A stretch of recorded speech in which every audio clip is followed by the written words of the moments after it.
서가살 부근의 야산을 파들어 가자 얼마 지나지 않아 숯 조각을 발견할 수 있었다. 어느 시기의 것인지 정확하게 알 수는 없지만 철을 녹이는 데 쓰였던 참나무 숯이 분명했다.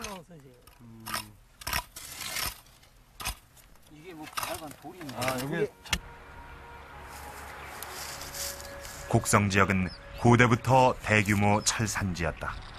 그리고 섬진강은 그 철을 실어 나르는 길이 됐다. 지금으로부터 1700년 전, 곡성은 마한의 땅이었다. 영산강 지역의 나주, 해남 일대와 함께 독립된 세력을 이루고 있었던 것이다. 마한에 속해 있던 세력과 함께 중국과 교류했다는 진서의 기록은 곡성 지역과 중국 사이에 교류가 있었음을 간접적으로 알려주고 있다. 고대사에서 철이라고 하는 것은 국가의 어떤 잠재적 국력의 척도가 되는 그러한 중요한 물적 자원이었습니다. 바로 이것은 이제 갑옷을 만든다든지 농기구를 만든다든지 그리고 화폐 대용으로도 이러한 철이 또 사용되고 있었던 것이죠. 철정이라고 하는 것이 그 예가 되겠습니다. 그러니까 얼마나 많은 철장을 확보하고 있느냐라고 하는 것이 그 사회의 어떤 발전의 어떤 잠재력을 측정해 줄 수 있는 그러한 요체가 되는 것이기 때문에 중국의 상인들이 비상하게 관심을 가지면서 이제 이 지역에 와서 철을 구입하게 됐고 그것을 또 다른 물자하고 또 교환하는 그러한 관계가 활발하게 진행되고 있었습니다. 원홍장이 살았을 당시인 1700년 전, 이 부근은 철을 얻기 위해 정박한 국제무역선들로 붐볐을 것이다.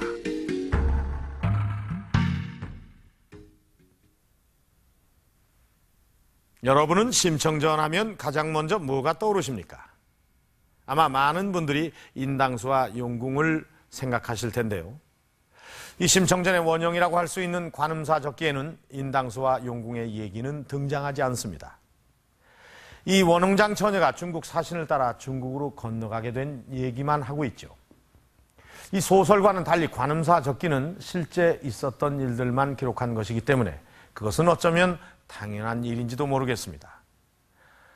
소설 심청전에 등장하는 인당수와 용궁, 그것은 그저 이야기를 재미있게 만들기 위한 누군가의 상상만은 아닙니다. 그렇다면 인당수와 용궁은 실제 현실 속에 존재하던 공간이었을까요?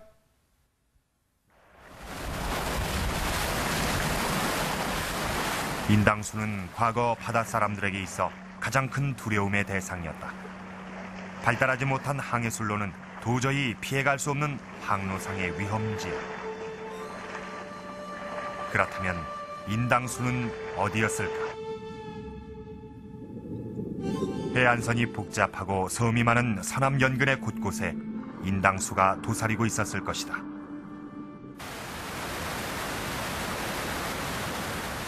위도가 바라다 보이는 변산반도 격포 앞바다의 임수도. 바다밑이 항아리 모양이어서 물살이 돈다는 이곳도 인당수로 추정되는 지역 중에 하나다. 임수도란 이름 또한 워낙 위험한 지역이어서 이곳을 무사히 빠져나가야 비로소 안전하게 바닷길에 접어든다고 해서 붙여진 것이다. 이 지역은 여기는 아주 위험한 데고요. 지금 만주시는 상관이 없는데 간주시는 아주 위험한 지역입니다. 여기가. 이쪽에 여기 있는데 이쪽이 조금 가까이 접안하면은 그냥 가다 배 걸어버리고 그래요. 여기.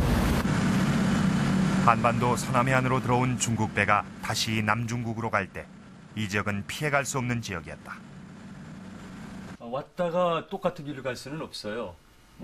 자연 조건이 올 때는 바로 이런 길을 통하게 되는데 돌아갈 때는 오히려 계절적으로 좀 늦습니다. 늦가을에서 초겨울 사이에 주로 북풍계열의 바람을 써야 되는데 그럴 경우에는 이렇게 가면은 북서풍에 받아서 갈 수가 없습니다. 때문에 이 지역에서 출발해서 위로 어느 정도 올라갑니다. 바로 연근해죠. 자연스럽게 올라가고 안정된 선 올라갔다가 짧은 거리에서 건너간 다음에 이쪽으로 갔다가 그렇죠. 이렇게 짧은 거리를 건너간 다음에 해류가 항해술이 발달하지 못한 당시로서는 자연의 조건을 최대한 이용해야만 했다. 지금과 같은 직항로는 있을 수 없었다. 바로 이런 지역이라든가 군산 앞에 중막동이라든가 위도라든가 그 다음에 또 위에 지역 이런 지역에 보게 되면은 항해상에서도 우리가 반드시 거쳐야 되는 경유지가 되고 또 물목상으로도 위험한 곳이 많이 있습니다. 임수도가 바로 보이는 변산반도의 중막동. 이곳은 고대 한반도 서해안에서 중국과 일본으로 가는 항해의 출발지였다. 이 중막동에 대규모 제사터가 있었다. 이곳에서 실물을 축소해 만든 각종 모제품이 다량으로 출토됐다. 유물은 대부분 바다 신에게 바치기 위한 용도로 옥이나 철로 만들어진 제품이 많았는데 특이한 것은 목이 잘린 말 모양의 토제품이 다량 발굴됐다는 것이다. 지금 같은 게 말머리가 제대로 붙어서 나온 건 없거든요. 없는데 그게 실질적으로 뭐 제사 지내면서 말머리를 쳐서 버렸다든지 뭐 그런 거는 밝힐 수가 없습니다만 고구려 산성이라든지 그런 데도 보면 말머리가 사실 부러져서 나온 경우가 많습니다. 그런 걸 보면은 제사 지내는 어떤 의식 속에서 그런 게 행해졌을 가능성도 충분히 있다고 생각이 됩니다. 안전 항해를 기원하는 최대의 표현 인신공희. 그렇다면 인당수와 제사 유적이 있는 이 주변 어디에서 실제로 인신공희가 이루어지지 않았을까? 임수도를 사이에 두고 중막동 제사 유적의 반대쪽에 위치한 위도. 하나는 여기서 나오고 하나는 저쪽에서 나오고. 예. 그래서 사람 대신으로 갔다가 여기다가 떨어치는 거 같은가? 몰라요. 최근 위도에서 인신공희와 관련된 중요한 유물이 발견됐다고 해서 찾아갔다.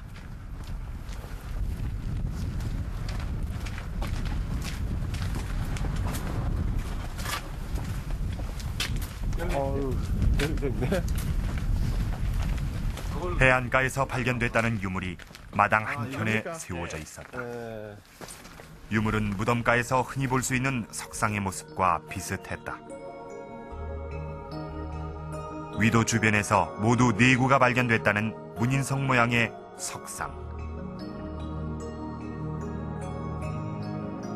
이 석상은 오랜 시간 파도와 모래에 휩쓸려 형체를 알아보기 힘들 정도로 닳아 있었다. 또 다른 석상, 전형적인 송나라 복식을 하고 있었다. 주민들은 석상을 중국 선원들이 안전한 항해를 기원하기 위해 빠뜨린 고사용으로 알고 있었다. 고사용으로 이제 그렇게 왔지만은 실질적으로 고사 지내는 거요? 예, 고사 지내는 것으로 해서 그들이 여기 행순이가 온다 치면은 소를 잡아가지고 소 머리를 쓰거든요. 네. 무언을 쓰는데 그 대승이라고 비석이라도 놓고 가는 거다. 아, 여기 정박하다가 예. 중국 배들이요? 예, 그렇게 난 생각. 아, 최근에도 그 소머리 틈 사례가 있어요? 예, 있어요. 그렇다면 사람을 제물로 삼았던 일이 실제로도 있었을까? 8세기의 사실을 담고 있는 속일본기의 이 기록은 적어도 8세기 이전까지는 실제로 인신공희가 있었다는 것을 말해준다. 살아있는 사람을 인신공희하던 그런 그 사례가 과거에 있었는데 후기로 내려오면서 이것이 국법에 묶여서 불가능하게 되자 사람의 형상을 빚어서 이거를 그 인신공희의 대용으로 썼던 걸로. 그래서 이 목적은 일단은 그 무사 항해를 기원하는 그런 용도로 썼던 걸로 추정이 됩니다. 중국으로 가는 길목인 위도와 중막동 일대에서 발견된 인신공희의 흔적. 무덤의 토용이 순장의 대용품이었다면 이 석상은 인신공희의 흔적임이 분명하다. 위도에서 송대에 중국 사람들이 많이 오갔다는 유물이 발견됐다. 중국 송대의 숭령 통